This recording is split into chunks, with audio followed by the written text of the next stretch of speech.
My parents gave my sister a luxurious trip for Christmas. You are the pride of our family, my mother said, smiling. I opened my gift, tattered cleaning supplies and a housekeeper name tag. My father laughed. This is enough for you. My sister giggled. I packed my bags and left. Days later, my parents called, panicked. Where are you? Come back. A cold December wind swept through the quiet suburban streets of Boston. From the outside, the Wilsons' white mansion in Newton looked like the perfect symbol of an upper-class household. The meticulously maintained lawn, symmetrically placed black decorative windows, and modest Christmas decorations at the entrance all painted a picture of perfection. However, contrary to its beautiful exterior, invisible strains were deepening daily within the house. Mom, it's time for your blood pressure medication. Jennifer Wilson began her day by managing her mother's medications as soon as she returned from work. Managing the health of her mother, who suffered from high blood pressure and diabetes, was one of her daily routines. As the eldest daughter, it was her role to quietly handle all aspects of maintaining the family home while working as a senior manager at a major accounting firm. Oh yes, Margaret responded indifferently, her eyes glued to her smartphone screen. She was absorbed in Rebecca's Instagram feed. Her mother was captivated by the posts of her younger daughter, who was flamboyantly successful as a luxury real estate agent. I bought dinner ingredients from Whole Foods today. I made sure to follow Dad's sodium restrictions. Oh, Jennifer, look at this. Rebecca seems to have closed another wonderful property deal. Margaret interrupted Jennifer's words, her expression overflowing with pride for her younger daughter. I see. Jennifer quietly headed to the kitchen. Recently, her father David's forgetfulness had been increasing, making meal management increasingly important. She silently began preparing dinner. The doorbell rang. Excuse me, is this the Wilson residence? Jennifer put down her knife at the unfamiliar male voice. Yes, it is. Actually, regarding Miss Rebecca's debt. Jennifer quickly stepped outside and lowered her voice. Please, could you keep this from my parents? If you could tell me the amount. This was the third time. Cleaning up after her sister's hidden gambling addiction was always Jennifer's responsibility. She let out a deep internal sigh. Her bank balance would decrease yet again. At night, facing an Excel sheet in her room, Jennifer was keeping the household accounts. Property taxes, her parents' medical expenses, house maintenance costs, and her sister's debts. Deep fatigue showed in her eyes as she stared at the numbers. Her smartphone screen lit up. It was a message from her workplace colleague, Michael Thompson. Are you working late again? His kind words warmed her heart a little. Yes, as usual. As she typed her reply, Jennifer looked out the window. The neighbor's Christmas decorations cast a soft light into the night sky. Christmas Eve morning found the Wilson mansion bustling with activity from early on. Through the large living room windows, the accumulated snow sparkled in the morning sun. Jennifer was putting the finishing touches on decorations she had prepared over the past week. The 8-foot tree adorned with traditional ornaments was perfectly arranged, like a boutique window display in Greenwich Village. Cherished family stockings passed down through generations hung above the fireplace, and colorful poinsettias decorated every corner of the room. From the kitchen wafted the savory aroma of honey-baked ham that had been prepared since the previous day. The green bean casserole was already waiting in the oven for the perfect degree of doneness. The table was set with an Irish linen tablecloth inherited from her grandmother, elegantly laid out with her mother's prized bone china. Perfect, Jennifer whispered softly. For 28 years she had pursued perfection for this day. But this year, something felt different. Something was nagging at the back of her mind. Nat King Cole's The Christmas Song began playing quietly in the background.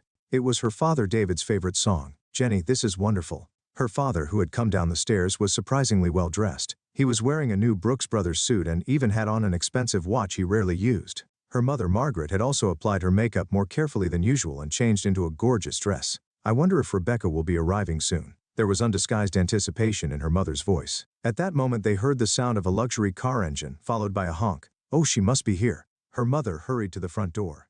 Jennifer remained in the kitchen, making final preparations. From the living room came the sounds of her parents' excited voices welcoming her sister. Welcome home, Rebecca. What a lovely car. Is it new? Yes, it's a celebration for last month's closing. It's a 2025 Range Rover model.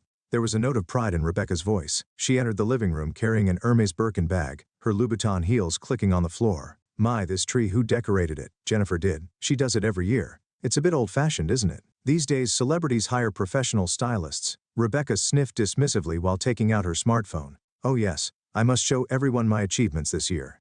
She took out her tablet and began a flashy presentation. Luxurious property photos appeared one after another. Multi-million-dollar transactions, photos with celebrities, scenes from lavish parties. Their parents watched, spellbound. Sales up 200% from last year. Top sales in the company. Amazing. That's our daughter. Their parents' cheers echoed throughout the room. No one noticed Jennifer's presence as she quietly put the finishing touches on the meal in the kitchen. Oh, that reminds me, Rebecca suddenly said as if just remembering something. I'm going on a 3-week Caribbean cruise next month.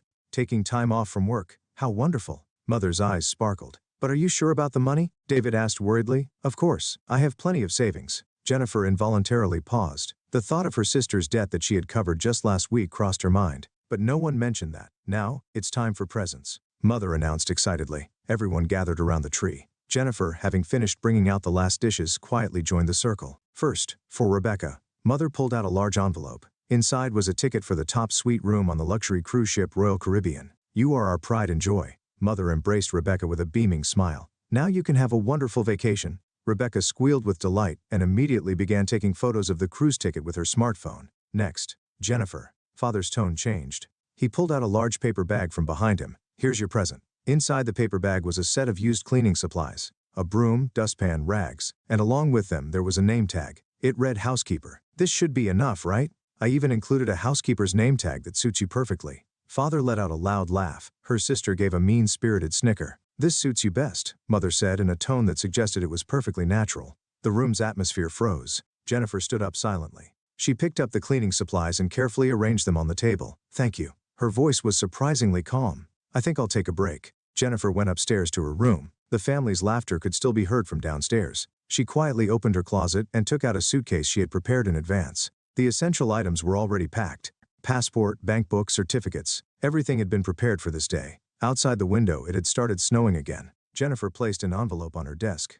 It simply read, "Thank you for the 28 years." No one noticed when she left through the front door. Only the Christmas tree lights illuminated her back. Before getting into the taxi, she took one last look at the house, where her family's lively voices still echoed. She gave the driver her destination and sank deep into the seat. Jennifer closed her eyes. The taxi quietly drove away through the snowy streets. This is your new home. Michael held out the keys to an old brick apartment building. Located in Boston's Back Bay district, it was a 5-story building in a quiet residential area. The historic, substantial exterior with its well-maintained small courtyard in a peaceful neighborhood was a fitting place for Jennifer to begin her new life. Thank you. She quietly accepted the keys. The room was surprisingly bright, with large windows overlooking the old cityscape. The furniture was minimal, but that made it feel all the more comfortable. Thank you for everything. You've done well this past week. Michael's voice was filled with warm consideration. Indeed, the past week had been long. Emergency department transfer procedures at work, changing bank accounts, preparing for a new life. Everything had to be done quickly but surely. What about your family? They haven't noticed yet, Jennifer answered while gazing out the window. As she had expected, her family hadn't noticed her absence. Like every year, they were probably still enjoying family time centered around Rebecca for several days after Christmas. However, that peace didn't last long. The first sign was a notice that the home phone bill had passed its due date.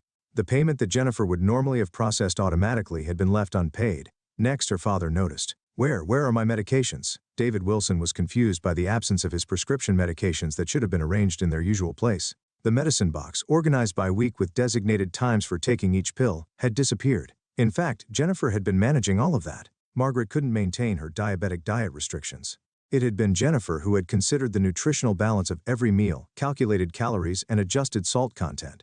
The magnitude of her presence became clearer day by day. Jennifer, where are you? Mother's voice began to show anxiety for the first time. At weekend church services, her daughter wasn't there as usual. Neighbors began asking worriedly, "Haven't seen your elder daughter lately? Indeed, the house doesn't look as well kept anymore. Is your mother doing all right?" Rumors spread quietly but surely. Then, the decisive event occurred on the 10th day after Jennifer's departure. "Mr. Wilson." Early in the morning, Mrs. Thomas from next door rushed in frantically. Your wife, Margaret Wilson, had collapsed on the garden steps. She had tried to go alone to her regular checkup, which Jennifer would normally have accompanied her to, and had gotten dizzy. The ambulance siren echoed through the quiet residential area. Her blood pressure has reached dangerous levels. Her diabetes also seems to be out of control. The doctor at Newton Wellesley Hospital spoke sternly. "Where are the family members? We tried contacting her sister but couldn't reach her." David sighed deeply at the nurse's report. In fact, Rebecca had disappeared 3 days ago. She had cashed in her Caribbean cruise tickets and vanished. Meanwhile, at Jennifer's new workplace, they had noticed something unusual. "Miss Wilson, there's an inquiry about Miss Rebecca Wilson from someone claiming to be from a real estate company."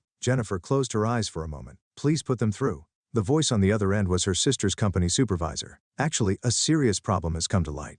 Rebecca Wilson's embezzlement of client deposits. The total amount was staggering, and much of it had disappeared into gambling. If you know your sister's whereabouts," but Jennifer didn't know either. That night, lying on her bed in her new apartment, Jennifer stared at her smartphone screen. Unread messages to her parents. Her sister's Instagram had suddenly been deleted. "Are you okay?" A message arrived from Michael. "Yes, just thinking about some things." As she typed her reply, Jennifer looked out the window. It had started snowing again. Just then her phone rang. "Jennifer." Her mother's voice was trembling. "Where are you? Please come back." There was a desperation in that voice she had never heard before. In the background she could hear her father's distressed voice too. "Please come back home." Her mother was crying on the other end of the phone. Jennifer silently hung up. Then she sent another message to Michael. "There are some things I'd like you to look into tomorrow." She realized it was finally time to know all the truth. The extent of her father's cognitive decline, her mother's real health condition, and the full scope of her sister's debts. The waiting room at Newton Wellesley Hospital was wrapped in early morning quietness. Jennifer was reviewing the investigation report she had received from Michael. It detailed the reality of her family's situation after she left.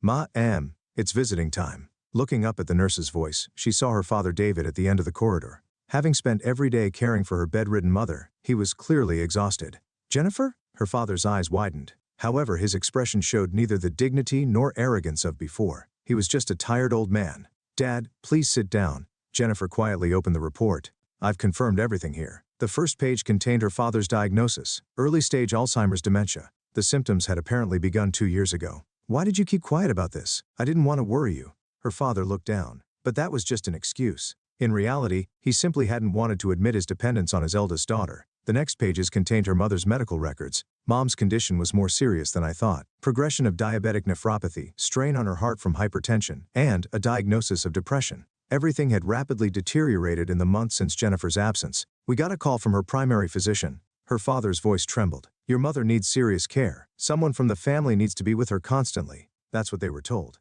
However, Rebecca was still missing. Her father alone could never manage her mother's care. What about the money? When Jennifer opened the next page, her father turned away. Bank statements, piles of unpaid bills, foreclosure notices. The family finances were completely in ruins. And the main cause was Rebecca. Her father managed to squeeze out the words. Her sister's problems were more serious than imagined. The total amount of embezzled client deposits exceeded $2 million. Most of it had disappeared into online casinos. The flashy lifestyle posted on social media had all been built on debt. Her father held out a trembling letter. "Actually, this arrived yesterday. It was a confession letter from Rebecca. Dear Dad, Mom, and Big Sister, I am the worst person. I've lost everything. I embezzled company money, lost everything to gambling, and lost my family's trust. But what was ugliest was my attitude toward you, Big Sister. Actually, I've always been jealous of you, who could excel at work, care for the family, be perfect. To fill my own emptiness, I put on airs and looked down on you. I'm now at a rehabilitation facility in Las Vegas. I plan to turn myself into the police, confessing all my crimes. This is the only atonement I can make. I'm truly sorry." After reading the letter, the hospital room was enveloped in deep silence. "Jennifer!" her father called out in a hoarse voice. "We were so foolish." At that moment, her mother lying in bed slightly opened her eyes. "Oh, Jennifer? Am I dreaming?" "No, Mom. It's really me." Large tears fell from her mother's eyes. "I'm sorry for treating you so." Unspoken apologies filled the room. Just then, Jennifer's smartphone rang. It was a message from Michael. "The neighbors want to form a support group for your parents. Everyone is worried about them." Following that came an image of the home phone bill. It was marked as paid. The neighbors apparently split the cost among themselves. They all understood how much you've been supporting your family all this time. Jennifer let out a deep sigh. The past 28 years flashed through her mind like a kaleidoscope. The days she had devoted to her family since childhood. Perhaps they hadn't been in vain after all. She quietly began. "Let's properly discuss what happens from now on." Outside the window, spring birds were flying about. The end of winter was definitely approaching. First, Dad's dementia treatment, then considering a care facility for Mom. And she took a breath. How to balance this with my new life? Her father and mother nodded silently. Now it was their turn to listen. "However, there are conditions." Jennifer's voice was quiet but firm. "From now on, as equals. No more one-sided sacrifices from anyone." The morning sunlight streaming into the hospital room announced the beginning of a new day. That evening, while driving to her parents' house in Michael's car, Jennifer was thinking, there are no perfect solutions. But if they face each other honestly and take it one step at a time, surely they can find their way forward. When the car stopped in front of her old house, neighbors had gathered. Everyone welcomed her with warm smiles. "Welcome home, Jennifer." She nodded slightly at those words. "I'm home." 6 months later, Jennifer sat at her window in her old Back Bay apartment, sipping coffee while working on her laptop. The screen displayed a care schedule for her parents' home. "How's this look?" Michael peered over from beside her. Their relationship had gradually deepened over these 6 months. "Yes, I'll go to my parents' house on weekends and during weekdays." The care workers and Mrs. Thomas next door. Life was slowly finding its new rhythm. At her parents' house, her father David had started medication treatment for his dementia. Thanks to early detection, they'd been able to significantly slow its progression. The weekly Tuesday memory clinic visits had become a regular part of their routine. "I have a chess appointment with Dad today." Their weekly chess games had become a new form of communication with her father. In these slow-paced moments, he had gradually begun to share his true feelings. I pushed you too hard, didn't I? We're all trying to change. Her mother Margaret was working hard at rehabilitation in a specialized care facility. While her diabetes and high blood pressure weren't completely recovered, her doctor had given firm approval of her steady improvement. Jennifer, look. Last week her mother had started knitting again after a long time. She proudly showed Jennifer the gloves she had made. Clumsy but full of effort. I thought they would suit you. Her words carried a gentleness that hadn't been there before. And Rebecca. Letters from her sister still arrived regularly. Dear Big Sister, I'm slowly getting used to life at the Las Vegas Rehabilitation Facility. Treatment for gambling addiction isn't easy, but I'm gradually moving forward with others in similar situations. Regarding the company money, we reached a settlement agreement for full repayment. I'll be paying it back over the next 10 years. I've started working part-time at a local supermarket now, a $15 per hour job, but this seems to suit me better. The other day the facility counselor told me something. True happiness begins with living honestly with yourself. Those words really resonate with me now. I'm so sorry about what I did to you and our parents. Please let me apologize in person someday. While rereading the letter, Jennifer reflected. Her sister's path to rehabilitation had only just begun, but at least she was starting to face her true self. The neighborhood relationships had also settled into a new pattern. Neighbors who looked after her parents' care, Mrs. Thomas who sometimes brought over dinner, the warm greetings at Sunday church. The power of community is amazing, Michael said the other day. Indeed, you don't have to shoulder everything alone. There are always people willing to help. That might be the biggest lesson learned over these past 6 months. At work, new challenges had begun as well. Ms. Wilson, we'd like you to lead a new project. Her boss had approached her last week. She no longer needed to work just to meet someone else's expectations. She could choose her own path based on the thought. Michael called out to her. Next Sunday for lunch at your parents' house, may I join? His request surprised her a little, but it was a pleasant surprise. Yes, of course. The weekend lunches were becoming a new family tradition. Her father's jokes, her mother's cooking, the neighbors' contributions. Small but genuine happiness could be found there. Perfect families don't exist anywhere. But understanding each other, accepting each other, and supporting each other, that process might be what makes a real family. Outside the window, the summer sunlight gently illuminated the street trees' green leaves. Well, shall we go? Jennifer stood up. Today was chess day with her father. Even though she knew he would lose, he looked forward to it every week. Sometimes he would make the same move multiple times due to his medication, but that too was part of their precious time together. As she picked up her bag, she smiled. The spring storm had passed, and a peaceful summer had arrived. In this new season, her life was definitely moving forward. Let's go, Michael. The two of them walked out into the summer streets. Surely various trials still lay ahead. But she wasn't alone anymore. That certainty warmly embraced her heart.